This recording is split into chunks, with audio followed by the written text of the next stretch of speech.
সেই অতি প্রাচীন সময়ের কথা, যখন মানুষের হৃদয়ে দুনিয়ার চেয়ে আখেরাতের ভয় বেশি ছিল। পারস্যের এক জনশূন্য মরু প্রান্তরের কিনারে গড়ে উঠেছিল আল আকিক নামের এক ছোট্ট জনপদ। সেই জনপদে বাস করতেন এক বৃদ্ধ বুজুর্গ, যার নাম ছিল ইব্রাহিম। ইব্রাহিমের বয়স ৮০ ছুঁই ছুঁই, গায়ের চামড়া কুঁচকে হাড়ের সাথে মিশে গিয়েছিল, কিন্তু তার চোখের দৃষ্টিতে ছিল এক অদ্ভুত স্বর্গীয় জ্যোতি। তার সম্বল বলতে ছিল একটি জরাজীর্ণ কুঁড়েঘর, যার ছাদ দিয়ে বৃষ্টির পানি পড়ত এবং দেয়াল দিয়ে মরুভূমির ধূলিকণা ভেতরে ঢুকত। ইব্রাহিমের সাথে থাকত তার ১০ বছরের এতিম নাতি, যার নাম ইসহাক। ইব্রাহিম ছিলেন একজন অতি সাধারণ কাঠুরে। প্রতিদিন ফজরের আজানের অনেক আগে তিনি জায়নামাজে বসতেন। তাহাজ্জুদের দীর্ঘ সেজদায় পড়ে তিনি তার রবের কাছে চোখের পানি ফেলতেন। তার দোয়ায় কোনো দুনিয়াবী সম্পদের লালসা ছিল না। তিনি বলতেন, হে আরশের মালিক, তুমি আমাকে যে হালে রেখেছ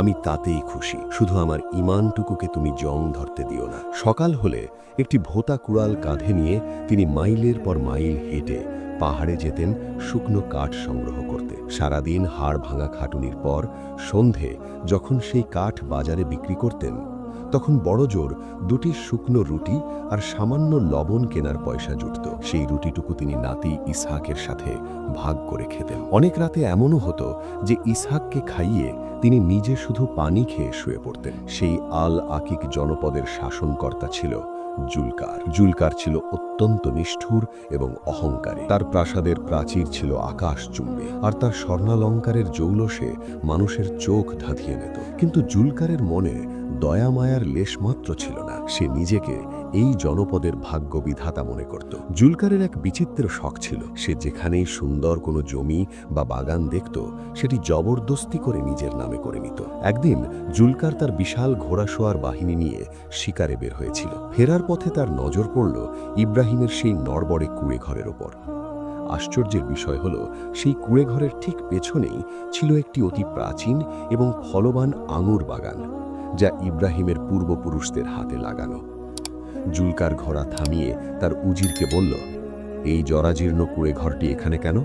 এটি আমার প্রাসাদের পথের সৌন্দর্য নষ্ট করছে, আর পেছনের আঙুর বাগানটি আমার শাহী দস্তরখানের জন্য উপযুক্ত। এই বুড়োকে বলো যে সে যেন এক্ষুনি এই জায়গা ছেড়ে চলে যায়। আমি তাকে কিছু স্বর্ণমুদ্রা দেব।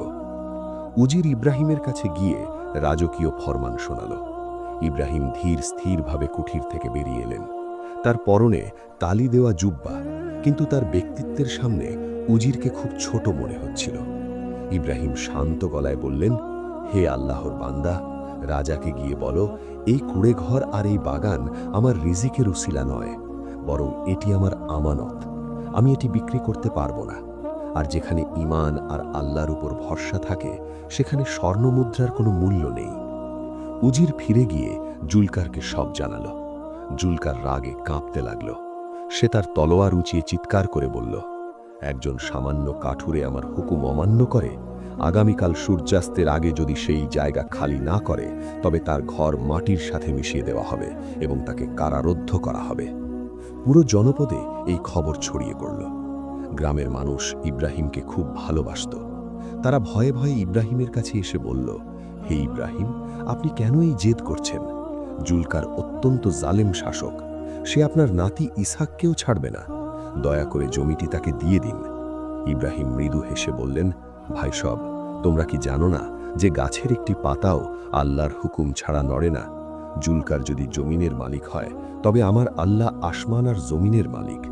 আমি তার উপর ভরসা করেছি। সেই রাতে ইব্রাহিম আর ইসহাক কুপি জ্বালিয়ে কুরআন তেলাওয়াত করছিলেন। ইসহাক ভয়ে দাদাকে জড়িয়ে ধরল এবং ফিসফিস করে জিজ্ঞেস করল, দাদা ভাই, রাজা কি আমাদের ঘর ভেঙে ফেলবে? আমরা তখন কোথায় থাকব? ইব্রাহিম নাতির মাথায় হাত বুলিয়ে বললেন, দাদুজান, যখন ইউনুস আলাইহিসসালাম মাছের পেটে ছিলেন, তখন তাকে কে বাঁচিয়েছিলেন? যখন ইব্রাহিম আলাইহিসসালামকে আগুনে ফেলা হয়েছিল, তখন আগুন কার হুকুমে বাগানে পরিণত হয়েছিল? আল্লাহ তার বান্দাকে কখনো একা ছাড়েন না। সেই রাতে মরুভূমিতে এক প্রচণ্ড বালু ঝড় শুরু হলো।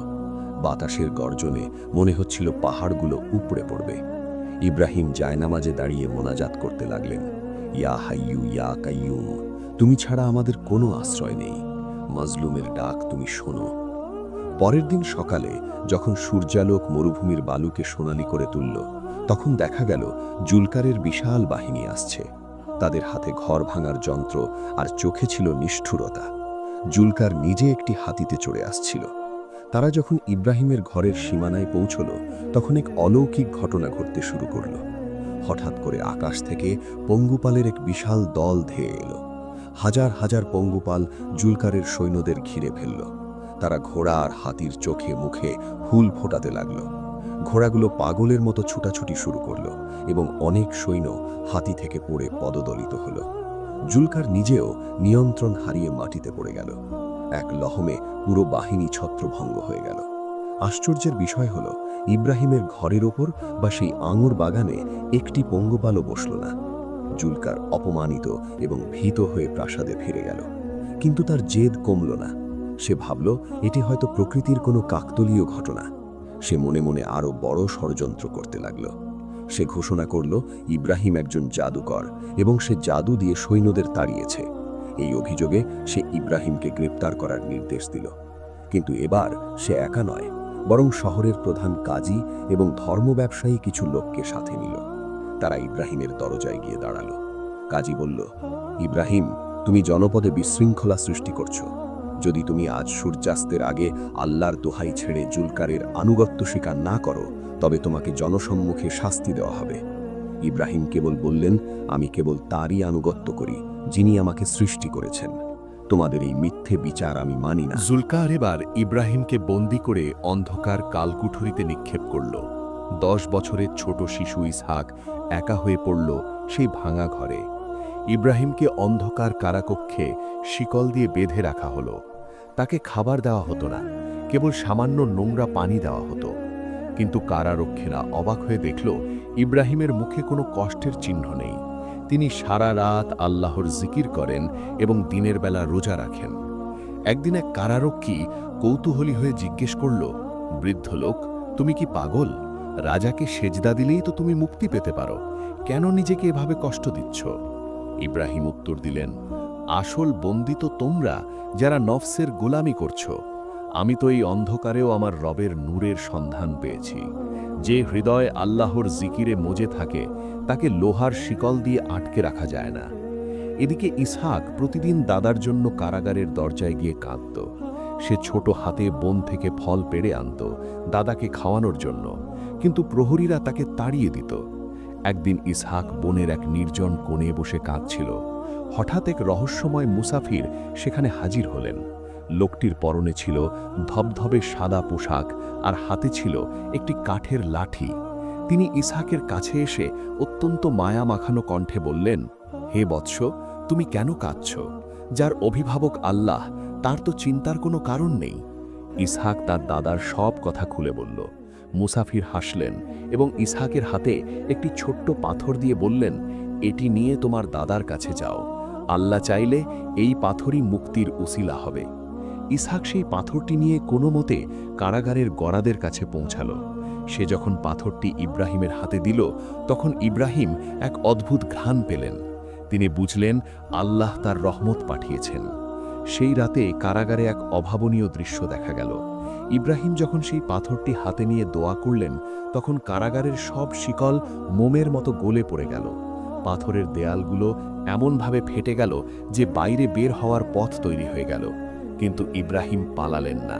তিনি সেখানেই বসে আল্লাহর তসবিহ পড়তে লাগলেন। তিনি চাচ্ছিলেন জালিম শাসক নিজেই তার পরাজয় দেখুক। পরদিন সকালে যখন কারারক্ষীরা ভেতরে ঢুকল, তারা ইব্রাহিমকে শিকলহীন অবস্থায় শান্তভাবে বসে থাকতে দেখে ভয়ে চিৎকার করে উঠল। তারা ভাবল ইব্রাহিম সত্যিই বড় কোনো জাদুকর। খবরটি দাবানলের মতো পুরো শহরে ছড়িয়ে পড়ল। জুলকার খবর শুনে তার প্রাসাদে বসে থরথর করে কাঁপতে লাগল। সে বুঝতে পারল না কি হচ্ছে। ঠিক সেই সময় জনপদে এক ভয়াবহ মহামারী দেখা দিল। মানুষ একে একে অসুস্থ হতে শুরু করল। কোনো হেকিম বা কবিরাজ এর প্রতিকার করতে পারছিল না। এমনকি জুলকারের নিজের প্রিয় পুত্র এই রোগে আক্রান্ত হয়ে মৃত্যুর কোলে ঢলে পড়ার উপক্রম হল। জুলকার দিশাহারা হয়ে পড়ল। তার অঢেল সম্পদ, ক্ষমতা আর সৈন্যবাহিনী এই অদৃশ্য রোগের হাত থেকে তাকে বাঁচাতে পারল না। সেই সময় সেই রহস্যময় মুসাফির আবার জনপদে দেখা দিলেন। তিনি জুলকারের দরবারে গিয়ে বললেন, হে অহংকারী শাসক, তুমি আল্লাহর এক অলিকে বন্দী করেছ। যতক্ষণ না সে তোমাকে ক্ষমা করবে ততক্ষণ তোমার উপর থেকে এই আযাব সরবে না। যাও, ইব্রাহিমের পায়ে পড়ে ক্ষমা চাও, নতুবা তোমার বংশের নাম নিশানা মুছে যাবে। জুলকার তখন নিরুপায়, তার অহংকার চূর্ণ হয়ে গেছে। সে খালি পায়ে ধুলোবালি মেখে কারাগারের দিকে ছুটল। কারাগারের সেই স্যাঁতস্যাঁতে আর অন্ধকার প্রকোষ্ঠে ইব্রাহিম তখনও ধ্যানমগ্ন। তার ঠোঁট দুটি নড়ছিল জিকিরের স্পন্দনে। ঠিক সেই মুহূর্তে কারাগারের ভারী লোহার দরজা বিকট শব্দে খুলে গেল। প্রহরীদের আগে আগে হন্তদন্ত হয়ে ভেতরে ঢুকল শাসনকর্তা জুলকার। তার সেই দাম্ভিক রাজকীয় মুকুটটি আজ মাথায় নেই, তার রেশমি জুব্বা ধুলোমলিন। জুলকার সরাসরি ইব্রাহিমের পায়ের কাছে লুটিয়ে পড়ল। যে রাজা একদিন ইব্রাহিমকে জাদুকর বলে তিরস্কার করেছিল, আজ সে তার পায়ের কাছে এক অবুঝ শিশুর মতো ফুঁপিয়ে কাঁদছে। জুলকার কাঁপা গলায় বলল, হে আল্লাহর প্রিয় বান্দা, আমাকে ক্ষমা করুন। আমার ঔদ্ধত্য আমাকে অন্ধ করে দিয়েছিল। আমার একমাত্র পুত্র মৃত্যুর পথে। পুরো জনপদ আজ লাশের মিছিলে পরিণত হয়েছে। আমি স্বীকার করছি, আপনার রবই সত্য, আর আমি এক নগণ্য পাপিষ্ঠ। দয়া করে আপনার হাত তুলুন, আল্লাহর কাছে আমাদের জন্য পানাহ চান। ইব্রাহিম চোখ খুললেন। তার দু চোখে কোনো আক্রোশ ছিল না, ছিল এক মহা সমুদ্রের মতো করুণা। তিনি শান্ত কণ্ঠে বললেন, হে জুলকার, ক্ষমতার মোহ মানুষকে পশু বানিয়ে দেয়, কিন্তু আল্লাহ যখন পাকড়াও করেন তখন পালাবার কোনো পথ থাকে না। আমি তোমাকে তখনই ক্ষমা করেছি যখন তুমি আমাকে প্রথম আঘাত করেছিলে, কারণ আমার নবী শিখিয়েছেন ক্ষমাই হলো বড় প্রতিশোধ। ইব্রাহিম উঠে দাঁড়ালেন। তার নড়বড়ে পা দুটি আজ যেন পাহাড়ের মতো মজবুত হল। তিনি কারাগারের বাইরে বেরিয়ে এলেন। জনপদের মানুষ বিস্ময়ে তাকিয়ে দেখল যে বৃদ্ধকে শিকলবন্দি করা হয়েছিল, আজ শাসক নিজেই তার পিছু পিছু অনুগত দাসের মতো হাঁটছে। ইব্রাহিম শহরের মাঝখানে একটি উঁচু টিলায় গিয়ে দাঁড়ালেন। আকাশ তখন তামাটে বর্ণ ধারণ করেছে, চারিদিকে এক গুমোট নিস্তব্ধতা। ইব্রাহিম দুই হাত আসমানের দিকে তুলে ধরলেন। তার দুই চোখ দিয়ে গড়িয়ে পড়া অশ্রু তার শুভ্র দাড়ি ভিজিয়ে দিচ্ছিল। তিনি রোনা জারি করে বলতে লাগলেন, হে গফুরুর রহিম, এই বান্দারা অবুঝ, তুমি তোমার ক্ষমতাকে বুঝতে পারেনি। তুমি জুলকারকে মাফ করো এবং এই মাসুম শিশুদের উপর থেকে মহামারীর আযাব তুলে নাও। তুমি তো সেই রব যিনি ইউনুসের ডাক মাছের পেটে শুনেছিলেন। আমাদের ডাক আজ এই জনপদে কবুল করো। মোনাজাত শেষ হতে না হতেই এক অলৌকিক পরিবর্তন দেখা দিল। হঠাৎ উত্তর দিক থেকে এক শীতল বাতাস বইতে শুরু করল।